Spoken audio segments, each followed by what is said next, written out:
This WISE review will be covering the content area of money management and retirement planning. One of the things you need to be aware of is this concept of net worth. Net worth is really simple. It's simply looking at the value of the things that you own, your checking account, savings account, the value of your home, car, any retirement accounts you have. Those things are referred to as assets. And you compare them to the amount of money that you owe on various loans, whether they're mortgages, car loans, student loans, credit cards, or you name it. Those things are called liabilities. Net worth is just a simple calculation where you take the dollar value of your assets and subtract away the dollar value of your liabilities. What this does is it actually measures your wealth. Basically, you're saying if I were to take everything that I own, turn it all into cash, pay off all of my debts, how much would I have left over? That's what net worth is, and that's how it measures your wealth. One of the things you need to be doing is being a smart consumer. Now, there are several things you can do to be a smart consumer. First off, make sure you're comparison shopping. Shop around for the best value and the best deal you can get for the money that you're going to spend. You can't always find the best deal at the very first place that you look. Make sure you look around, compare items, compare quality, compare cost, you name it, but be smart about what you buy. One of the things you also need to do is avoid impulse buying. The easiest way to lose track of your spending and go off budget is when you see something, oh, I got to have it, whether you planned on getting it or not. And that can really start to impact your savings and ultimately could start running up debt.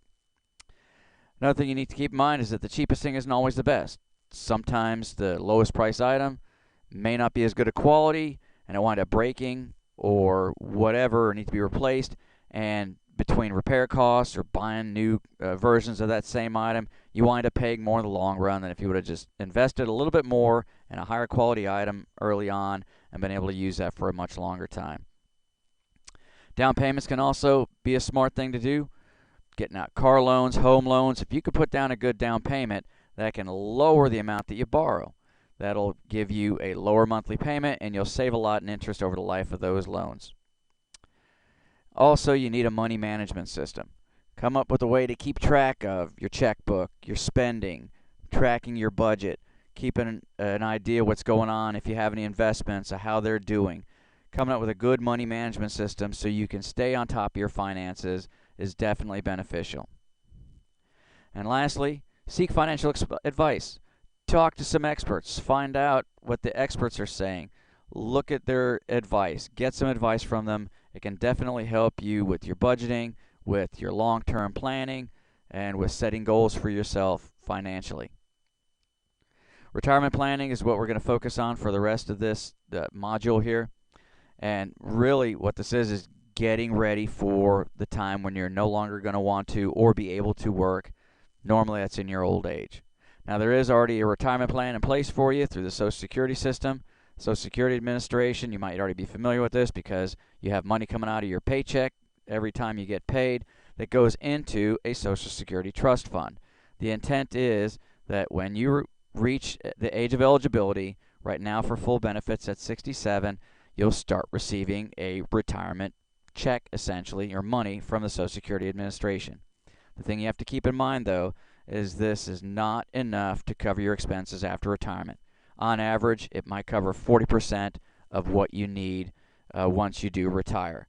You don't want to be left in a lurch when you reach that retirement age and you no longer really have the capacity to earn a lot of money, to not have the money you need to be able to survive and live the way that you want. One of the options you can search for is a defined benefit plan. This is also called a pension.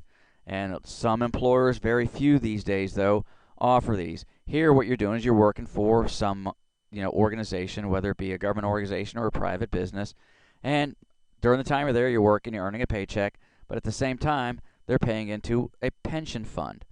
And this pension fund is building up so that when you decide to retire, when you're eligible to retire and draw from this pension fund, you'll go off and be able to live that life that you want to and continue to receive a specific amount of money from the pension fund. That amount that you're going to receive will be defined. That's why this is referred to as defined benefit plan. Based on the amount of money you paid in, They will define how much they're going to send you every month. Another option that may be available to you is something called a defined contribution plan. Now here, you're working somewhere, and what you're doing is you are building up a retirement fund. You're contributing money going in, and you're defining how much you're contributing. So you pick how much you want to be paying into every month, every 2 months, every 2 weeks, or whatever.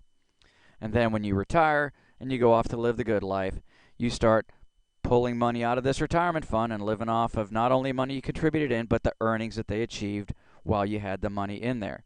That amount you're pulling out, though, you get to choose how much you want to take out at any given time. It's not defined as far as what the benefit is coming out. The only thing that gets defined is what you decide you want to put in. The most common one of these through employers is called a 401k. This is a retirement plan offered by many employers where you are working there and they offer this retirement plan that you pay into. And of course, you set the amount. The money actually goes in pre-tax, so when you're putting money in, you're actually paying less in income taxes during those years. The money is normally going into some variety of mutual funds, and you choose what mutual funds you want this money invested in. Some employers actually offer to match the amount that you put in, basically give you free money, and you can double the amount that you're investing just by having your employer match it. And then, of course, when you go off to live the good life for retirement, you pull money out. It's only at that point that you pay tax on the money. That is why these are referred to as tax-deferred options, because the taxation on it is deferred until a future period in time. In this case, would be the retirement when you pull the money out. Another nice thing about this is, as you're building this up with an employer, even if the employer is matching or not, and you decide you no longer want to work there, this retirement fund goes with you to your new job. It's referred to as being portable. This portability is very advantageous because some places that offer pensions won't give you any money to take with you that would be for retirement should you decide to quit that job and leave before you reach retirement age. Another option that you can have to put money away for retirement is called an individual retirement account, or IRA. There are two types of these. This first one, the traditional IRA, is where you take some money that you want to designate for retirement, and you can do up to $5,500 a year. You put it into an individual retirement account. Maybe it's with the bank, an investment company, or a financial advisor, and you're putting it into mutual funds just like with that 401k or just a standard investment. The money goes in pre-tax, so you're not going to have to pay as much in taxes on the years that you're putting money into these. And then when you retire, which you can start taking money out of these as early as age 59, then you'll actually have to pay tax on the money that's being withdrawn. Again, these are tax deferred.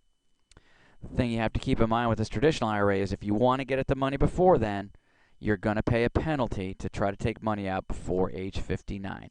It's intended for it to be kept there and kept away from you and earning money until you actually need it at retirement. Should you try to get it out sooner, you will pay some kind of penalty. The other type of IRA is called a Roth IRA. Now here, you're putting money in, but the big difference is you're paying taxes on the money that's going in. Basically, you've already received it in your paycheck, and the taxes have already come out, and then you're putting it into those same kinds of investments with banks or investment companies or financial advisors. And then you can pull the contributions, the money you've put in, you can pull that out at any time without penalty because you've already paid taxes on it. However, once you reach the age of 59, not only is the money that you pull out that are your contributions tax-free, but the earnings that they've achieved are also tax-free. So that's the advantage of this. You won't have to worry about paying taxes on any of it coming out because you already paid taxes on the money that you put in when it went in. That concludes this review.